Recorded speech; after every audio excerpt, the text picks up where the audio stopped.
Radhe Radhe friend. हमारे channel में आप लोगों का स्वागत है। मैं आप लोग के बीच एक सोहर गीत लेकर के आई हूँ। आप लोगों को अच्छा लगेगा तो लाइक सब्सक्राइब कमेंट जरूर करें। सोहर ध्यान से सुने, शेयर ज़्यादा से ज़्यादा करें। धन्यवाद। सुने के खरौआ राजा दशरथ मालिन फूलवारी गईले हो। सुने के खरौआ राजा दशरथ माली फूलवार गईले हो।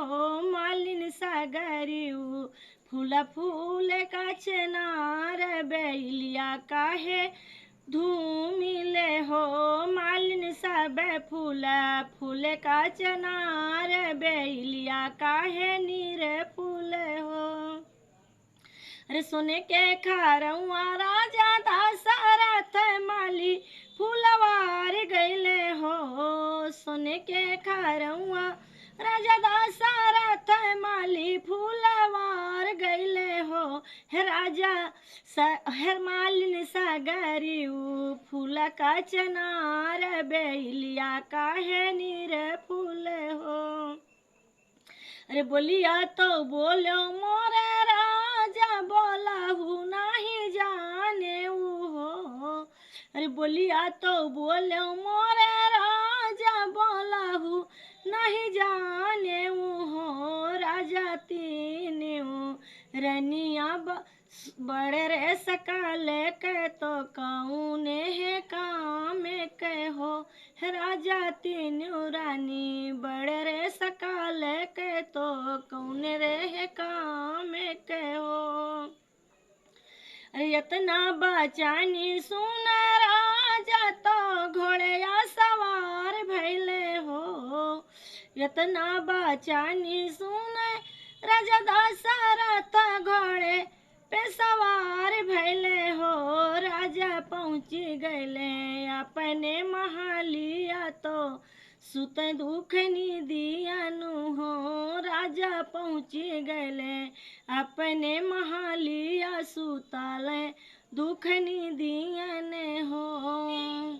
रामा गौड़े मुड़े तनल चदारिया सुतल दुख निदियन हो। महला में गईली तीन रानिया तो राजा के जगावली हो। महले में गईली तीन रानिया तो राजा का जगावली हो। राजा होई गदा तू इनका रजुनिया उठाऊ करो दा तू इन हो। राजा होई गले द तू इनके जुनिया उठाऊ करो दा तू इन हो। अरे काऊ कहिया मोरे रानिया कहत लाज लागेला हो। अरे काऊ कहिया मोरे रानिया कहत लाज लागेला हो। रानी हमारे ने बागे कई मलिनिया बिरहिया तू है बुआ लाई हो। रानी हमारे ने बागे कई मलिनिया बिरहिया तू है बुआ लाई हो। अरे भली बउरा ने मोरे राजा या किले तोरा काटी गईले हो। अरे भल बउरा ने मोरे राजा या किले तोरा काटी गईले हो। हे राजा पीपर के पेड़वा पहाड़ जैसा फरही मिर्ची जैसा हो।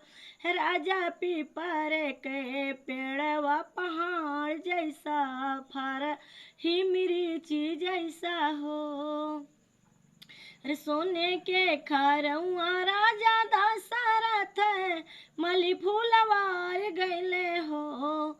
हे मालिन कौना कावने फूला है फूल बेलिया काहे नीर फल हो।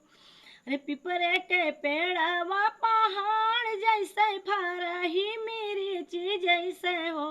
हे राजा कोहड़ा के बहू का बवारी जैसा फरही घउदवन हो। हे राजा कोहड़े के पेड़वा बबूरी जैसा फरही घऊ दमन हो है राजा को हड़ा के पेड़वा बबूरी जैसा फरही घऊ दमन